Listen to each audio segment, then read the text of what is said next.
Good morning. It's a pleasure to be here to talk about this topic. And I guess I'd like to start by acknowledging that the word secular isn't very appealing to the Orthodox population of the world. Father Alexander Schmemann once described secularism as a lie about the world. I'm hoping that the conversation we will have today won't dissolve entirely that point of view, but will offer a kind of nuanced discussion about the many meanings of secularity, the many meanings of secular identity in the United States, some of them negative, some of them neutral, some of them positive. If your interest is in ministry in this culture, to a largely non-Orthodox population and culture, it probably is worth the effort to understand how things are changing, how they've been, how things are formed, so that we avoid what in seminary I learned to call eisegesis as opposed to exegesis. Projecting your own views on the place without considering evidence from the other side. I'm going to be talking today largely about survey research, which is also a non-Orthodox specialty.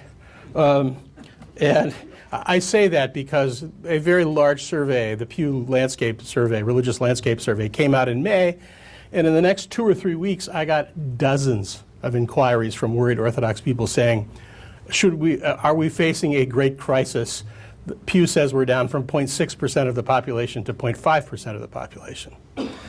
So the answer is no, we are not facing a great demographic crisis, but things are happening that it's worth understanding. And the major point I want to make now at the beginning of the talk is we live in an era of increasing personal choice. The sort of social force, the social sense of religion as an obligatory identity is what's dwindling. And it's dwindling quite sharply. And what's dwindling sharply is not so much faith as institutional affiliation. And this is a broader pattern in the whole culture. You may recall Robert Putnam, the Harvard sociologist, published a book about 10 years ago, which used as its title Bowling Alone, in which he remarked on the collapse of bowling leagues and civic organizations, but not on the collapse of bowling. People now like to bowl alone. And there's one message I want to get across to you. It's the increasing preference, especially for younger American adults, not to affiliate institutionally. So, I'm sitting here talking to you, a historian, because in the course of my work over the last 10 years, I've been involved deeply in survey research. And what I've come to discover is survey research is valuable but tricky. And so since people read this stuff, or parts of this stuff, and then draw instant conclusions, I want to talk with you for a while about the way we understand in the United States what the trends are and what the evidence for those trends is. So, there's a kind of powerful, reflexive impression in the church, outside the church, that things used to be very religious and now they're not. People I often discover on the internet, people drawing line graphs which say percentage of Christians down in the last 10 years from 78% to 70%, and then drawing a line down to 0. Right? As if we were on some kind of train ride down. That's not the history of the United States. The history of the United States shows religious identification, religious membership, or religious affiliation wandering up and down, and changing as the religious composition of the population changes. We're coming through a period where there's been a very significant renewed bout of immigration, most of it Christian, to the United States. But things look a lot different than they did when I was a child in the 1960s. And that's part of the sense of great change that's upon us. So let me talk about two concepts you need to remember when you look at social research. The first is, can I have a change in the slide? You have to look, anytime you consider a particular piece of research, how big the sample size is. We live in a culture where the government doesn't ask people questions about their religious identity. That stopped in 1936. So the best source of statistical data does not say anything about religious identity. So people have to try to figure out what it is in various sorts of ways. There are two ways to do that. The first is to ask religious organizations how many members they have and where they are and what they do. The second is, through survey research, independently to call a sample of the American population designed to model demographically the whole American population and say, what's your religious identity? So these are, in fact, complementary kinds of approaches, and they reveal a related but not exactly the same sort of thing. For example, through most of American history, most Americans have been Protestants. And Protestant churches, when they're asked who their members are, consult a list of people who are currently active in the place, and they give that number. So institutional estimates of size from most American churches are smaller by a considerable margin than the number of people out there in the culture who, when asked, say, what's your religious identity, give an answer. So this is especially true with smaller groups and with groups that are not congregationally organized, list-driven sorts of organizations. And so, for example, if you take the who's in church method of doing this as reported by parish priests, there are about 55 million Catholics in the United States. That's a lot. If you ask out there in the big world, you might get an answer that's more like 75 million. So you need to know where the estimate's coming from. And you need to know how big the surveys are to reach that thing, because survey size is a critical matter. So in sociological jargon, the size of the survey is the N, the number. So here are recent national surveys attempting to ventilate the question of what's happening in religion and their ends. The National Survey of Religious Identity in 1990, 114,000 subjects. That's really big. American Religious Identification Survey, which I participate in, 54,000. That's big. Pew Religious Landscape Survey, now there have been two of them, 35,000. And then the stuff that comes out as background noise. Gallup, the GSS, Roper, George Barna, runs national surveys with subjects with ends between 1 and 5,000. So if you are Orthodox, you are not going to show up in a sample size that small. So there will be nothing said about us, which tends to irritate the Orthodox. But it's because our population doesn't show up in statistically reliable sorts of ways. Next. So here's the problem. In the huge NSRL of 1990, 114,000 samples, the number of identified Orthodox cases, 269. So understanding who the Orthodox are, how old they are, how educated they are, how much they participate, what their thoughts are, is pretty difficult if the N is 269, right? And, out of 114,000. So ERIS 2001 was a disaster. It got 82 from our point of view. Nothing in ERIS 2001 says anything worth paying attention to about the Orthodox. ERIS 2008 got 245. That's pretty good. Pew Landscape 2007 got 369. And this is the way these sorts of things work. They look for a statistically valid sample, but with smaller groups, it's hard to say whether everyone will be there or how many will be there. 2001 or 2007 did pretty well. 2014 did miserably. So the Pew data that's coming out about the Orthodox right now isn't very good. It's not to worry about. A decline from 0.6 to 0.5% of the population in a sample half the size can't be taken very seriously. So I don't want you to think I'm arguing that these things can't be taken seriously. You have to learn to navigate this sort of data to make the sense that can be made of it. Next. There are, survey research. There's survey research that works from the other side. Faith Communities Today, a series of surveys run by Hartford Seminary and paid for by the Lilly Endowment, includes Orthodox studies. A man named Alexei Krindach, who now works for the Assembly of Bishops, has done most of this work. There are enormous studies done at Duke, a series of them. There is an every 10-year attempt to figure out what's going on that the Orthodox are now counted in, that the 2010 Religious Congregations Membership Study has as part of it a 2010 Orthodox thing.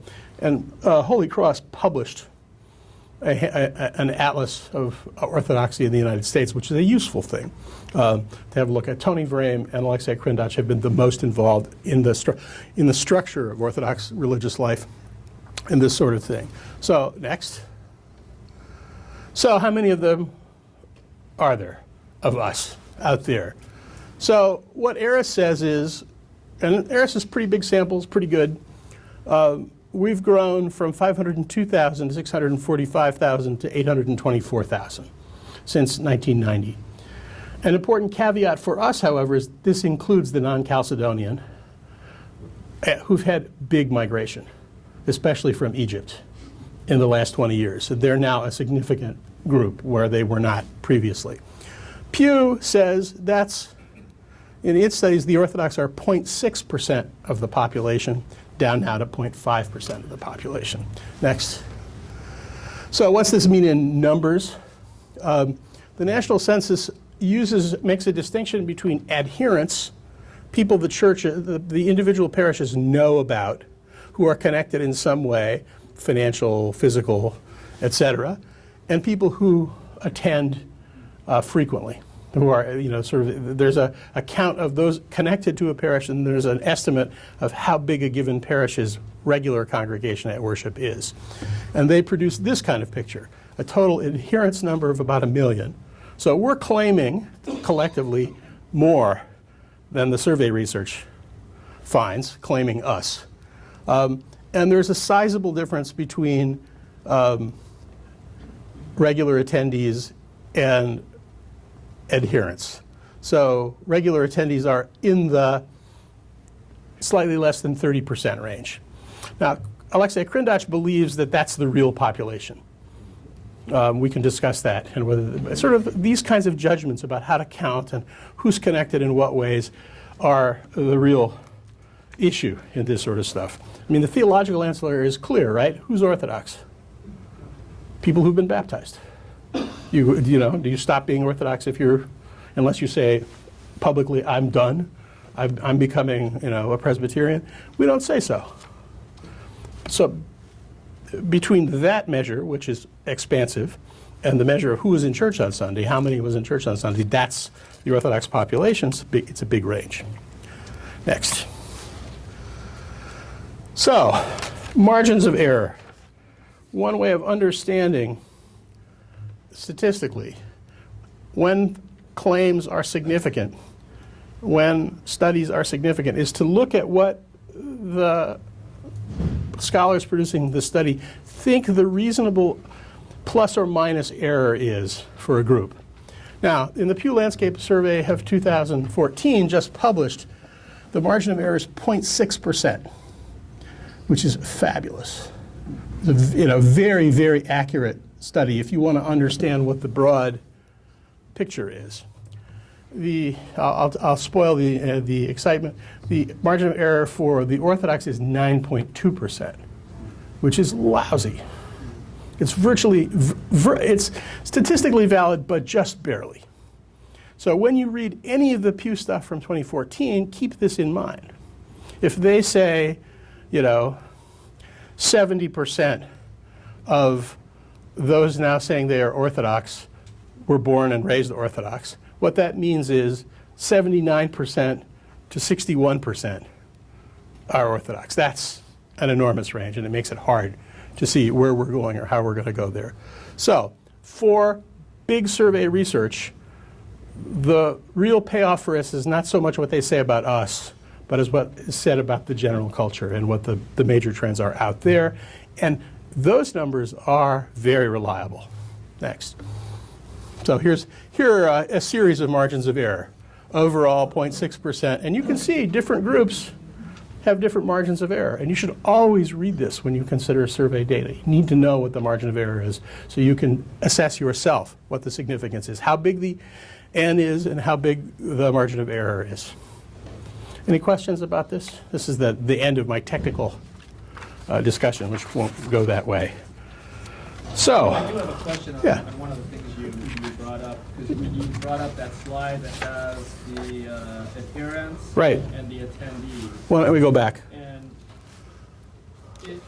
it's frozen in time, so there's no sense of a trend there. And my Right. question would be, is there any data that talks about whether that gap is widening or narrowing? The attendees data or the adherence data? The honest answer is no, but now that we've started doing this every 10 years, by taking the national thing, in 10 years there will be. And we'll start having a regular set of reports. The National Census of Orthodox Churches divides things by group, so you can see what the Carpatho-Russians are doing and what the Copts are doing and what we're doing. And so that will become at least a reliable estimate of what our priests think is happening on the ground. And it will accumulate what's happening everywhere. Now, one of the things to say about the United States is region matters a great deal. So Boston religiously is not like Philadelphia, is not like Atlanta, is not like Chicago, is not like Salt Lake City, is not like Seattle. There are really important modulations that have to be made to understand what's going on in your place. But this is still a good place to start. Does that address your concern? Okay, why don't we go back? Sir, I also have a question. Yeah. You mentioned something earlier about something in 1936. Yes, between the 1890s and the 1930s, the federal census had religion questions in it. And then it was litigated. And in our particular form of secularism, one of the prominent meanings of secularism in America is that the government does not deal with religion. And so in the 30s, honestly, as a result of organized Jewish complaints, the census decided to stop counting those sorts of things because it was an entanglement with religion. It was reporting. The decision was the federal government should not be asking religious groups anything about their organizational lives or that stuff. That's a kind of important separation of church and state in our context. But you can go and look them up in the earlier census reports. And the answer for the 1930s is that they estimate about 400,000 Orthodox. And that's right after a long period of the maximal immigration to the United States. Yes? It's not a question, it's an addition to the information I'm studying. It's a very realistic approach. Yes. There is a community in New York, St. Paul in Hempstead. You go on Sunday, the church is big enough, it's almost filled. I asked the priest, I'm going to come on Palm Sunday. He said, on what liturgy? I said, what do you mean? He said, we have liturgy number 1 from 8 to 10, and the second liturgy from 10:30 to 12:30. Oh, I said. Did you hear Religion on the Run? That's Is the early literature? That's immediately double the number. Yeah. Unless, he said, you would like to go to the gymnasium, which is attached to the church, and we have another 2 liturgies simultaneously. I said, you mean to say you have 4 liturgies on Palm Sunday? He said, yes. Now, how do you go statistically with this data? The normal attendance, which might be the normal number. Right. That's number 1. Number 2, in another New York community, we finish the liturgy, we're out for coffee, summertime. I said, how many members do you have? They say 500. Do you know if there are other Orthodox Greek Orthodox people that are in the same area defined as parish, not to the whole of New York? Yes, they say. So you know approximately the number? Yes, they say. And what is the number? Between 500 and 700. And I say, and what do you do with that? Well, our priest comes here at 7 o'clock, leaves at 10 o'clock in the evening. Give us a second priest, and we have them in the church. One more item. I asked Metropolitan Anthony of the Ukrainian doctor. Mhm. In the Kindred statistic, it's a number of 50,000 or something. Yes, even less. I said, tell me, Your Eminence, how many Ukrainians are in the United States? He said, you might think that I am crazy, but I can tell you, you might count on 1 million. I said, 1 million? Yes, but they are not connected to the church. They came, some of them are brainwashed from the communist years, no connection, but they are considered Ukrainian and may be considered also ultimately Orthodox. Mhm. So what do you do with this type of variance in any statistic?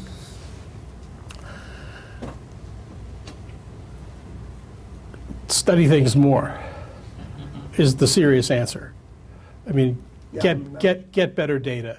I'd say that sort of in every church I've ever belonged to, Palm Sunday Sunday liturgy attendance is probably the highest of any Sunday liturgy, especially because it often falls on the date of Western Easter, and people's businesses are closed, and they come to church in large numbers. So if you compare Palm Sunday with July 15th in most Orthodox parishes, you would probably get a skew of some sort. And it would be helpful to say, what's the high range of attendance? What's the low range of attendance? The truth for most Orthodox parishes, as reported by this national self-census, is that overwhelmingly Orthodox churches are very small. And they tend to have higher attendance rates than bigger ones.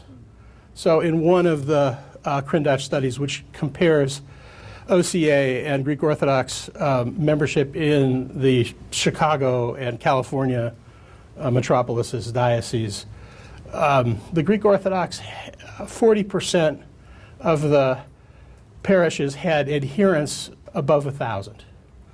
People that they knew about that were in the community. 4% of the OCA parishes had that many people attached to them and somehow. If you look through the Orthodox Atlas census number, there are hundreds of parishes with Sunday attendance levels lower than 50, and many, many, many with Sunday attendance levels lower than 25. So this data is useful for sort of sketching out what the size are, and this is again hard to demonstrate ultimately, because we can't rigorously distinguish adherents are in or adherents are out and attenders are in or attenders are out. Most survey research suggests that about 60% of the Orthodox in the United States are in the Greek Archdiocese. 60%. That's not true in every place. There are places where different jurisdictions are large, and that's part of the deal. But so the level of current mystification we've had almost my whole lifetime of serious discussion about Americanization of the culture. Right, the most recent survey from the Greenberg operation suggests that across American Orthodoxy, in every parish, at least 60% of those surveyed say maintaining ethnic identity is a high priority. But it doesn't mean everyone is going to speak Greek, everyone is going to speak Ukrainian, everyone's going to speak Romanian. It means our identity as hyphenated Americans connected to Orthodoxy and to Romania is going forward. And this is despite the fact that most churches worship in English now, or mostly in English now. So we're in a kind of zone of transition. And I don't know how exactly this will go. All right, can you read this chart here? Okay, that's the problem with PowerPoint in this world and complicated data. So what I'd suggest to you, when you look at these sample sizes, sample size 35,000, Protestants 16,000, Catholics 7,200. That means for most of those up to us, the numbers are good. But it also begins to suggest how the layout goes. So non-Christians in this survey of 35,000, 2244. And then the religiously unaffiliated, 7556. 20 years ago, that number would have not been, 10%, or 1/7. It would have been 4 or 5% of the total survey. And so there needs to be a discussion about how you measure that set of changes. One of the real advances in the Pew Landscape Survey is that it then goes to break down the unaffiliated. And the unaffiliated, my shop calls nuns, because they answer the question, what is your religion, if any, with none? And Pew took it further. And so now we have some data which is pretty good because of the N, and pretty good because of the margins of errors, 3.7%, 3.1%, 2.2%, 2.5%, that the nuns, the unaffiliated, are not anything remotely like a homogeneous group. There are at least 4 ways to divide them, and then therefore to understand differently what's happening under that umbrella. So there are atheists, of whom there are a small number. And they occupy a kind of big space in the culture and in institutions in the culture, but there aren't very many of them. And while they are growing at rates like 1.4%. There are agnostics, bigger in number, but still not huge. And an agnostic is someone who says, I don't know, and therefore don't make any assumptions about religion. An atheist says, there's no God, that's all manufactured. Much larger than those groups are people who say they are nothing in particular. And this is the group that's really exploded in the last 20 years. They're people who are not choosing an institutional affiliation. They say, can be further divided into 2 groups, people who say that religion is not an important thing, and a group that says the religion is an important thing. So half of that group is in one camp or the other. So in the sociology world, there's been vigorous dispute about whether the people who say religion is important are really secular. And it's hard to answer that question. But one of the things to present to you as an action finding is that a lot of people who look on first glance like they're not connected are in fact religious, have religious beliefs. There are other surveys which shows that they pray, they have spiritual concerns. And so the project of talking to them about the Orthodox faith is different than talking to someone who says, there's no God, it's a materialist world, I'm not paying attention to that.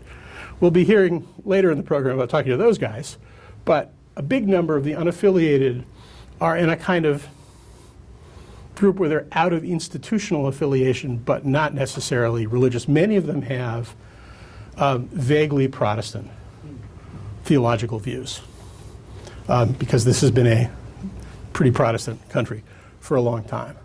So questions about the way this breaks out? Yeah. It's interesting, but perhaps not surprising, the distinction that's made between the Chalcedonian and the non-Chalcedonian when you're just strictly talking about numbers of bodies. Right. But as long as the non-Chalcedonian continue to grow, with the Coptic Church being the fastest growing Orthodox Church in North America, right. I'm wondering what's the purpose of making that distinction? The answer is, in Orthodox audiences that I encounter, they don't want to hear about the non-Chalcedonians. They're not us. They're them. They might as well be Presbyterians. Now, and so it's nice to be a Presbyterian, right? It's better than being an atheist in this way of thinking. But our group of people very much asks, and legitimately in some way, who's us? Where are we? Where do we fit in, and what's the big picture? And so now we've started to distinguish. The difference in the self-reported Orthodox studies coming from Holy Cross Press is that we're the ones who said they're non-Chalcedonians and they're Chalcedonians, and they're listed in a different way. So we count them all in certain respects, but we want to know who's ours. And I don't think that's bad. I think that that's fine. You've mentioned other studies, including Pew and so forth, and those are all very interesting. When you get to the discussion about the nuns, it reminds me of work that Tom Rayner has done. Do you know who he is? I do know who he is. What do you think of his work? Because I will have to say over the last 10 years I've read some of his work about the unchurched, the quote unchurched, and how there's 5 different levels and so forth. And right. So on. What do you think of that? And I'd say that that's the sort of exercise that's valuable. In his particular case, it often comes from analytical reflection by him, not data from them. And so I'd rather see data from them that creates a sense that those different ways of organizing the nuns is popular. So part of what I say is that there are factors in creating this sense that there's a massive movement to nuns that can, in certain respects, exaggerate what's happened.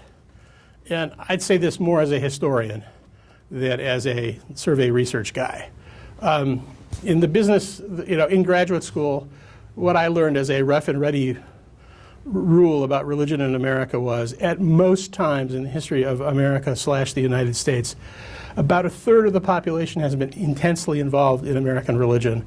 About a third of the population either not or loosely involved in organized religion, and a third in the middle. And the movements that I'm talking about, growing attendance, shrinking attendance, growing identity, happen mostly in the middle. So my own approach begins with the assumption that American religious behavior within broad categories is pretty stable. I'll get you there in a second. But here's one of the reasons why the move was created. People started asking to replace the census data in the late 1930s.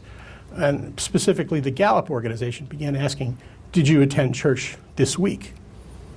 And if you look at the Gallup data, it starts out as 50% plus, and for many decades now has been 40% plus of responders saying we attended church last Sunday. So that's a picture which says stable.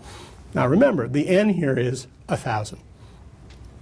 And in the 1990s, a lot of sociologists began to say it's socially desirable to report that you're affiliated with religion, because in the United States it is. So a lot of people, just as they exaggerate their incomes, exaggerate their church attendance as a hypothesis. So a couple of really keen religious sociologists picked a couple of counties in Ohio that were medium-sized but with a known number of houses of worship. And they counted on a series of Sundays who went to worship. And then they did surveys in those counties, and they got the 40% number when their number was 25%. Right? So people do not tell the truth about things that they see as desirable that they're not doing. Right? So it's like St. Paul, who said, I do what I would not do and do not do what I would do. And so the founders of Eris changed their survey. The 1990 mega survey said, what is your religion, if any, ? And then in 2001 and 2008, and now the Pew Landscape surveys ask, what is your religion, if any ? And so that unleashed a lot of people's willingness to admit that they're not institutionally affiliated, right? So part of this is private behavior that's becoming public, not drastic changes in behavior. You need to be somewhat sensitive to that sort of thing. The sociologists argue it's a more accurate count of how people are doing, and that we've always had a very large number of loosely affiliated people in the United States. Most people are surprised to hear this. Church attendance rates, as they reconstruct them, for the 1790s are about 10% of the population. So we're at 24, 25%. So that's the deal. Questions about that? And you indicated, you discussed fluctuations in history. Right. At the middle third. I'm just wondering, are there any contributing factors that cause those fluctuations that you've seen to be consistent over that? The most important of them have to do with immigration and who's in the religious population and how groups new to the population react to America. We're in that category. But the Catholics in the late 19th century constructed a very powerful subculture because of their concern about losing Catholics in a Protestant culture. That lasted sort of until the 1960-ish, right? But what was happening, as far as most sociologists are concerned, is that as Catholics acculturated, as more of them began to become more successful, and in fact, in the 1950s, in the young adult cohort, the Catholics suddenly become the most educated.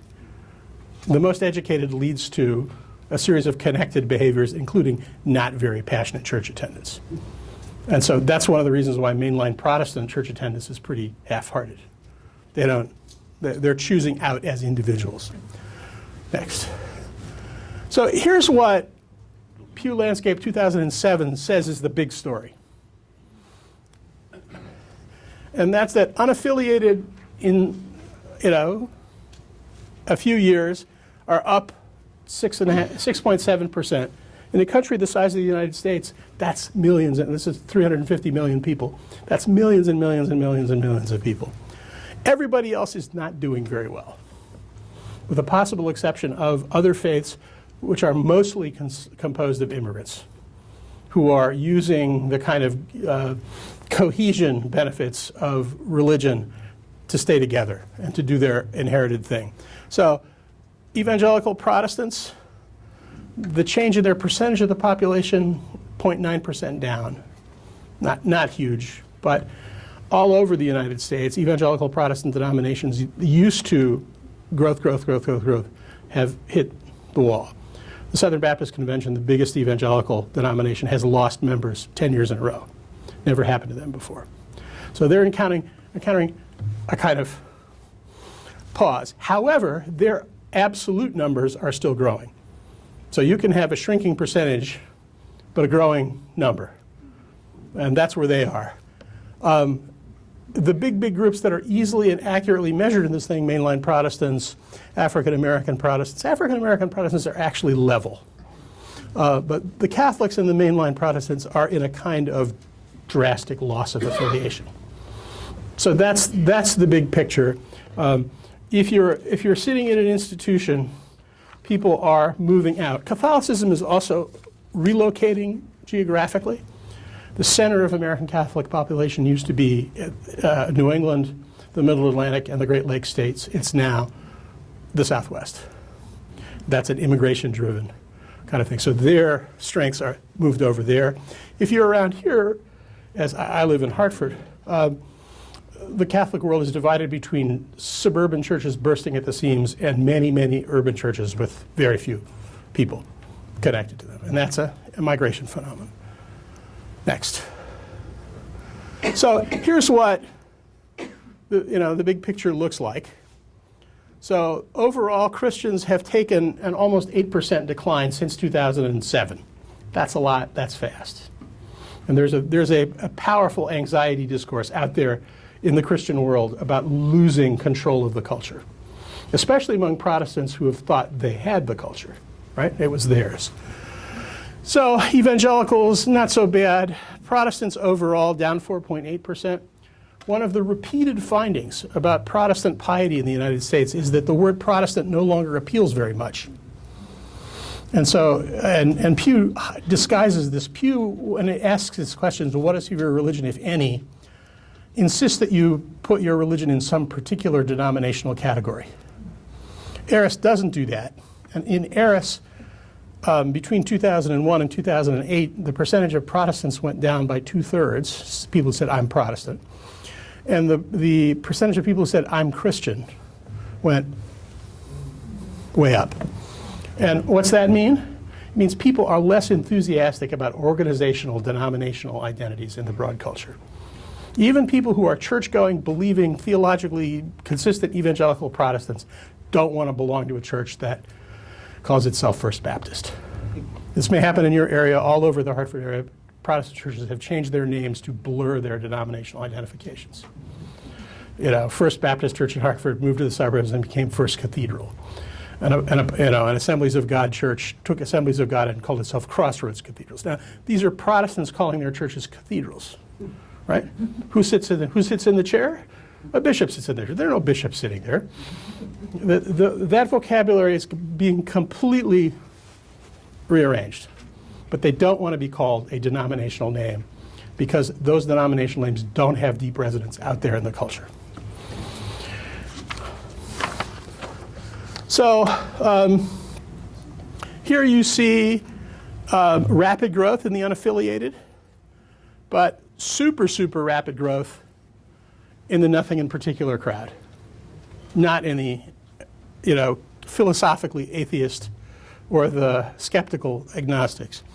The really rapid growth in the people who say that they're not religious comes from people who say they don't find religion compelling or important or interesting. Half of that number says it's not important at all. Half of the number says it is important, but I'm not picking a label. So there's that trend that's a mega trend. And the other trend next that's worth telling you about is if you ask the question, are you a born-again or evangelical Christian in the United States, a far, far higher percentage of people answer, I am, than belong to evangelical churches. And what's happened clearly in the last 2 decades is evangelicalism has become the normative form of Protestantism in the United States. And evangelical ideas and articulations like born-againness are spreading broadly in the culture.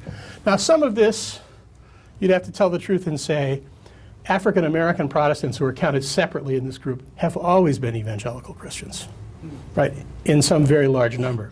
The word for them is they now have a very significant percentage of unaffiliated or loosely affiliated. And they're divided between very active, pious, committed evangelical Christians and a group that looks more like mainline Protestants, white mainline Protestants. That's a new thing. But if you look down the list, you'll see even Jehovah's Witnesses, who are told their whole religious lives that they're not Protestants, say that 23% of them are born again. Catholics, right? 22%. The Orthodox, 18. Now, that's theologically unhappy, perhaps.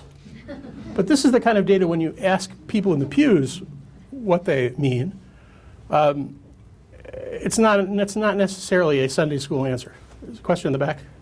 If someone were to ask me, are you born again? I would always have to say, yes. I'm a baptized Christian. I'm born again in baptism. And I would, and being a Southerner as well, to say that you're not born again is simply the same thing as saying you're not a Christian. But if the word is tied to evangelical, it's evangelical or born again is the way the question is answered. And so one of the things that's happening that's interesting in the African American world, on the conservative side of their spectrum, some people are now willing to say they're evangelical.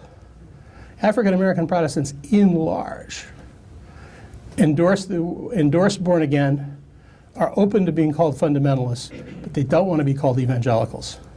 Why? That's white, right?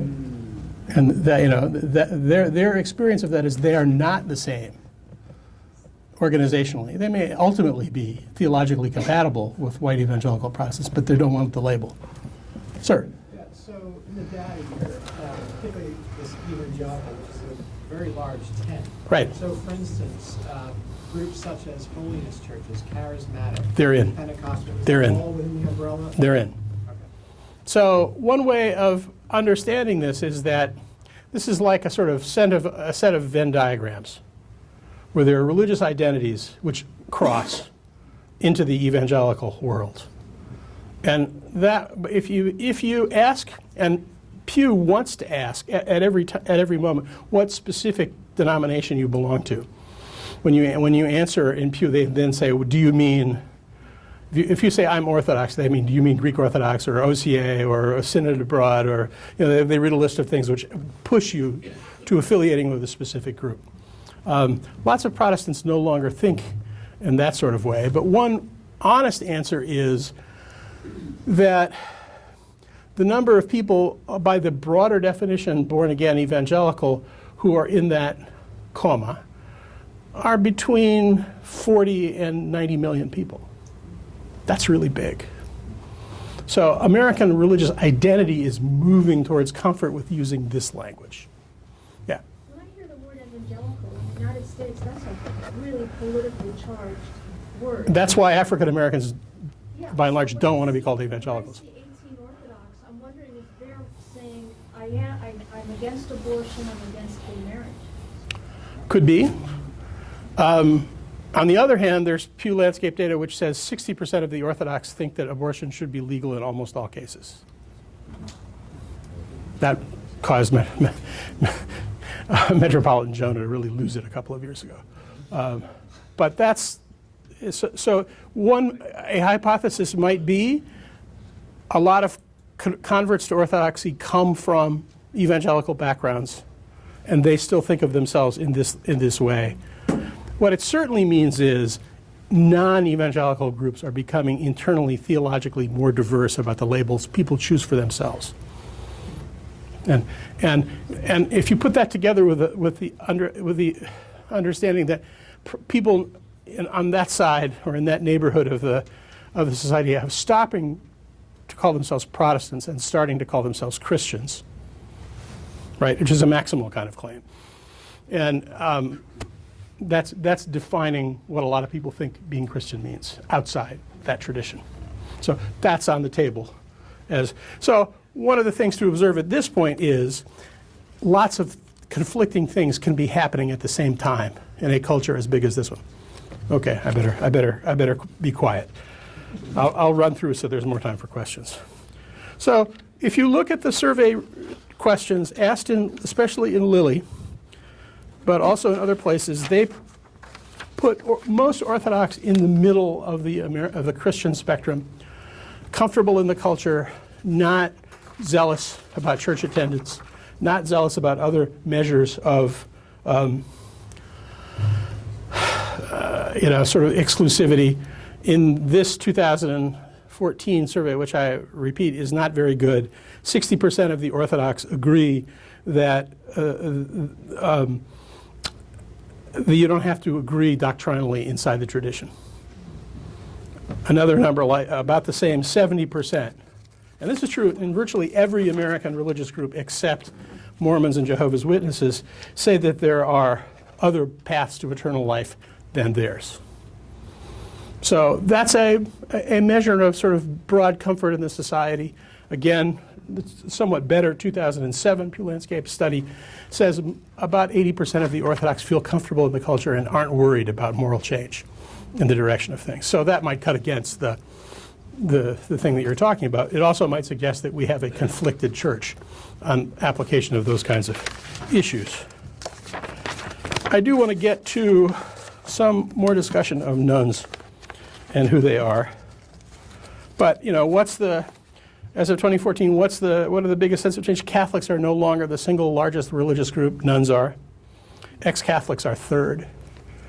So the Catholic Church has had real difficulty in the 2000s. Why do the scholars think the Orthodox Church is growing? Immigration plays a large role. And secondarily, they say, and this is worth paying special attention to, the secular culture of religion in America, which encourages people to pick their own religion rather than accept what's ascribed to them, their family's religion, is benefiting the Orthodox Church strikingly. So people who used to be other things are willing to convert to Orthodoxy, small, strange, peculiar as it is, by Baptist lights, right?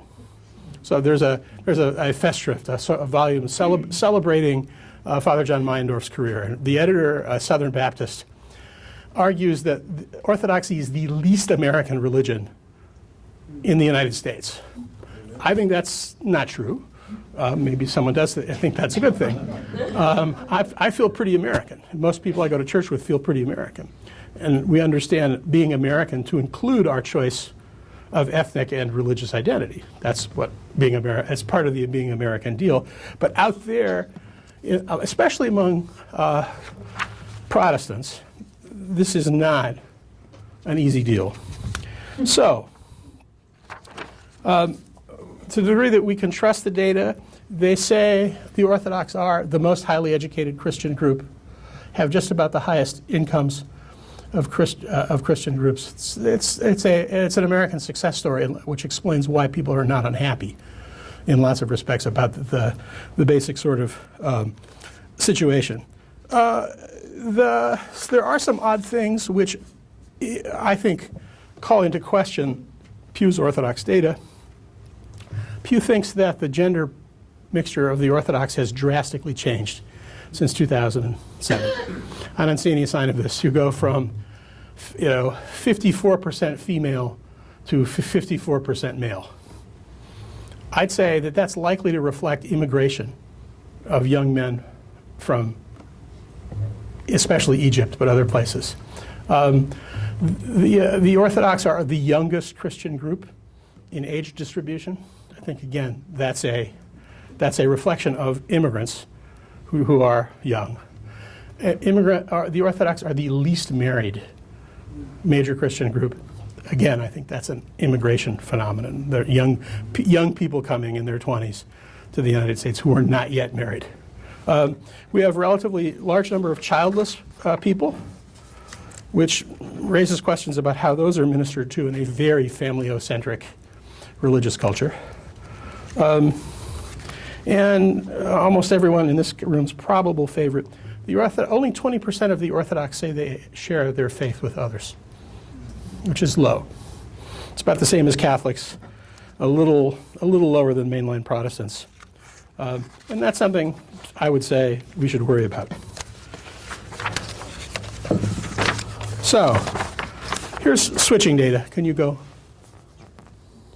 several down? So, most people who become unaffiliated are going from somewhere to nowhere, right? This is the way Pew parses it at the moment. We've dropped since, at the moment from a Christian population that was 85.6 raised Christian to one that's 70.6% of the population. 50% Protestants, 46 Protestants, 23% evangelicals, bigger share of evangelicals. Mainline falling by a third. Historically black, pretty stable. Catholic plunging 11% just since 2007. And there we are. So this is an interesting datum, but again, I say it's not very good data. 7% of the survey sample, 0.7% said they were raised Orthodox, 0.5% identify now. This question was not asked in 2007.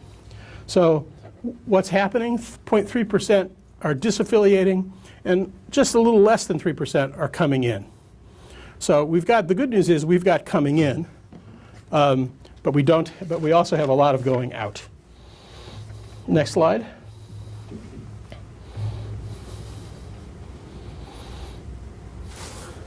So the highest rate of those who are still in the childhood of religion are non-Christians.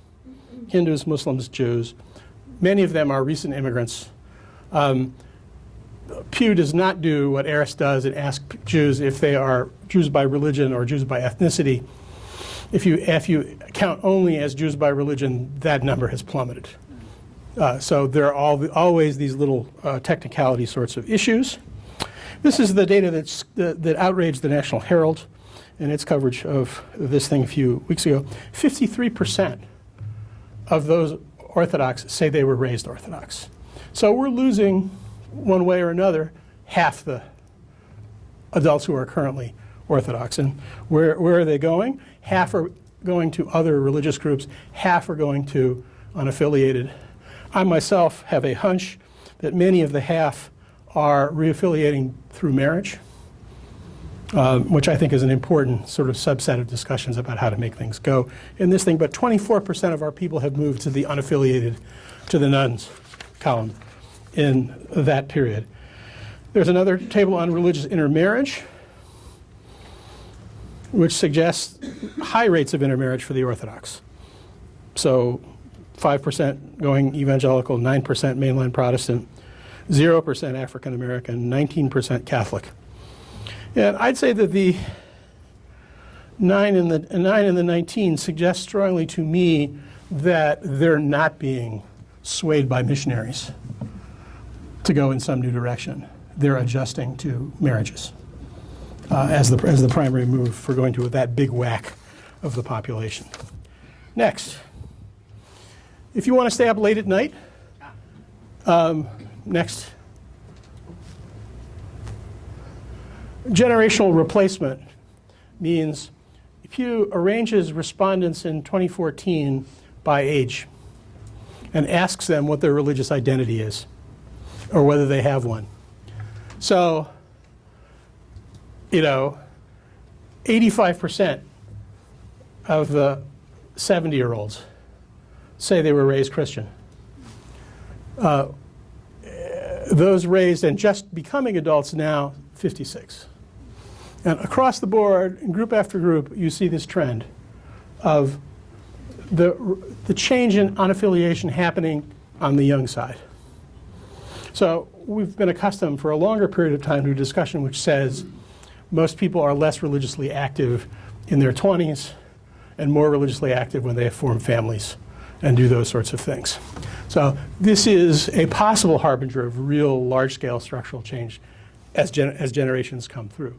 It doesn't mean it will always be like this. It doesn't mean that the next generation will be even less, but that's what we're dealing with now. I think I'm going to stop so we can talk.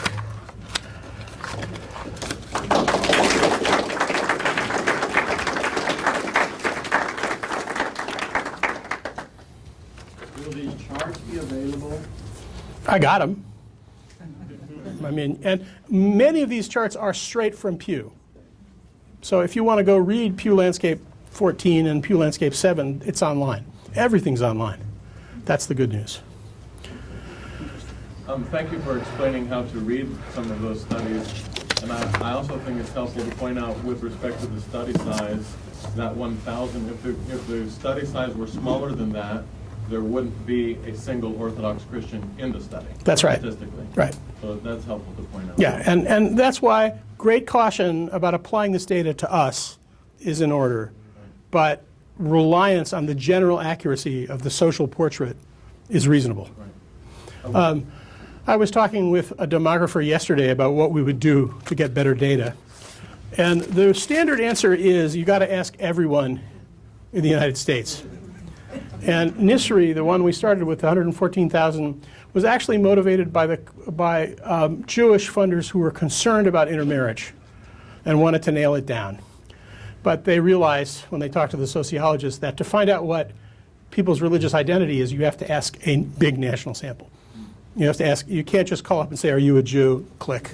You don't get good data that way. It has to be proportional. So our option is to find ways to pay for a national survey sample of 300 or 400,000, which would be a lot of money, or alternatively to explore the possibility of studies focused on counties where we know, metropolitan areas where we know there are lots of Orthodox by our standards.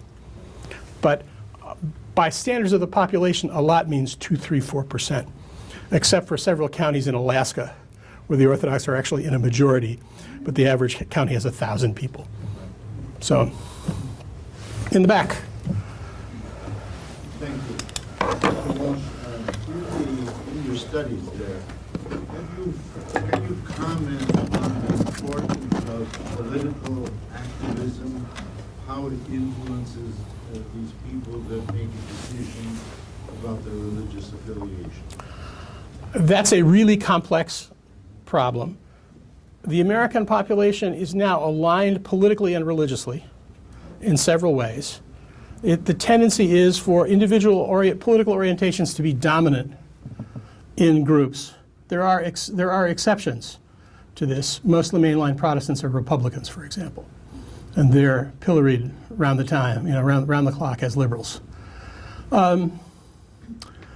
Another more recent generalization is many people see a reaction against evangelicalism because of its political orientation and see it as a highly politicized kind of religious group. The most Republican are the Mormons, which has been true for a while.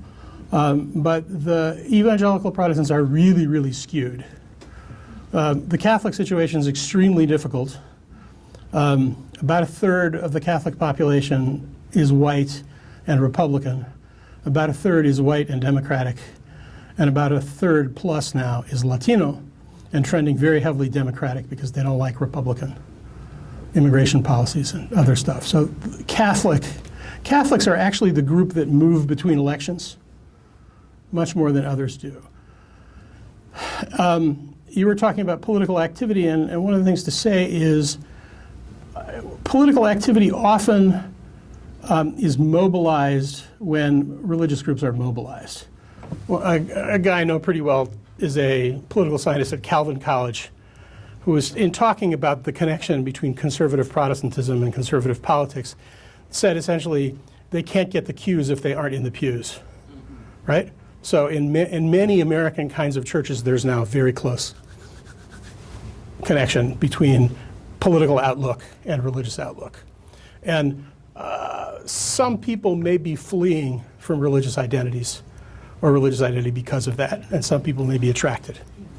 It probably looks different in different regions where different groups are dominant. In the data, I mean, you showed that almost 50% of those who have been raised Orthodox are no longer considered themselves Orthodox. Right, of the sample. Of the sample. Which is not a good sample.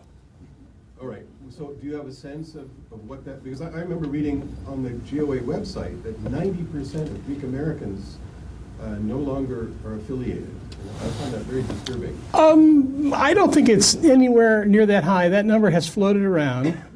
In my attempts to investigate, I looked at what the census says is the total number of Greek-descended Americans, and it's 1.3 million. So if the Greek Archdiocese, by our own count, is somewhere in the 500,000 range, there's significant loss, but not 90%. It's also the case that in most immigrant groups, there is over time significant movement out of that. So, in a celebrated article a couple of years ago, Religion and American Culture published an estimate for the descendants of the Irish who are overwhelmingly not Catholic. And, despite all of the efforts of the Catholic Church to keep that group in. Yeah. In keeping along these lines of this discussion here, we've talked quite a bit over the last several years about how to get more people involved in the church and whatnot. And I'm wondering, because of the ethnicity of the Orthodox faith, you have Russian, the Ukrainian, the Greek. Now, I'm a convert, right, and of English descent. And people will say to me, "Oh, you're Greek Orthodox. You're Greek." No, I'm not Greek. I'm a convert. Right. And in conversations about how could we bring more people into the church, one of the things that's been mentioned is perhaps we should move away from the ethnic title to our faith, Greek Orthodox, Russian Orthodox, and make it the Eastern Orthodox Church of the Americas. I wonder how it would reflect 2-3 years down the line now in our numbers if we got rid of the ethnicity label and went with a more, if you will, secular type of approach to our faith. I'd say it could be, but the Greek chauvinist in me, despite my name Walsh, observes that the growth pattern of the Orthodox Church in America has been very negative. It has attracted large numbers of non-Slavic contents, as have the Antiochians. But the Antiochians have arguably done better keeping Antiochian in their title. It's what people say and do in church and how they come across that seems to be that way. I'd also say that the pattern on the ground is especially, one of the ways to put this is that most American Orthodox live in about a dozen metropolitan areas. There are many Orthodox churches that are not in metropolitan areas which can be hundreds of miles from another Orthodox parish. But most Orthodox don't live in that thing, and there's a kind of sorting that takes place in the parishes. Parishes have personalities that reflect who their constituents are. So, there are parishes in the Greek Archdiocese where my friend Metropolitan Sava used to say are English-free zones, right? That's who they are. That's who they want to be. There are Greek parishes in the same metropolitan area which are multi-ethnic in their composition, mostly or almost entirely English-speaking and use. And it's true that individual parishes, because the Antiochians and the OCA are so, I'm going to say, successful at converts, that many of their parishes are in fact the kinds of places you're talking about. But people choose those, or they choose super ethnic, or they choose third generation kinds of places in negotiating Orthodox life. It could be. For instance, we've had friends that have approached us, and they're drawn to us by our faith. Right. And we said, well, why don't you come to our church? Why don't you get involved in something? If you're looking for something spiritually, well, you're Greek. We're not Greek. That topic, Are you speaking? that topic, I think, will be addressed in following talks, because we'll see that there can be very vibrant churches that still have the title Greek Orthodox. It's like you just mentioned, it's what's happening in the pews, in the churches, how welcoming, how receiving, how they make people feel. But we'll talk about that more. I don't, this is my last word, I promise. We're in a zone where between a quarter and 30% of the Orthodox population did not grow up Orthodox. So, and that's the part that's growing. That's the part that's not disaffiliating, maybe not disaffiliating yet. Because the real bottom line here is, in the culture we're developing, it's extremely difficult to keep your children in, right? That's a defining characteristic of this dispensation, where individuals are told they should choose for themselves.